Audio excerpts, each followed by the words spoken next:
भवानी मातेचा लेक तो मराठ्यांचा राजा होता, झुकला नाही कोणासमोर मुघलांचा तो बाप होता, बर का, झुकला नाही कोणासमोर मुघलांचा तो बाप होता।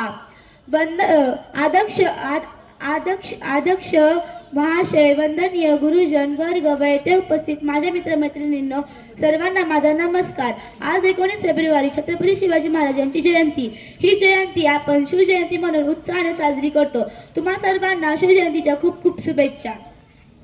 छत्रपती शिवाजी महाराज हे लहानपणापासून खूप हुशार व धाडसी होते। छत्रपती शिवाजी महाराज हे आदर्श व महान राजे होते। त्यांचा जन्म 19 फेब्रुवारी 1630 रोजी महाराष्ट्रातील सोनेरी किल्ल्यावर झाला। त्यांच्या वडिलांचे नाव शहाजी राजे भोसले व आईचे नाव जिजाबाई होते। जाणता शिवाजी राजा असा एकच होऊन गेला, इतिहासाच्या पानामध्ये नाव आपले करून गेला, नाव आपले करून गेला। धन्यवाद।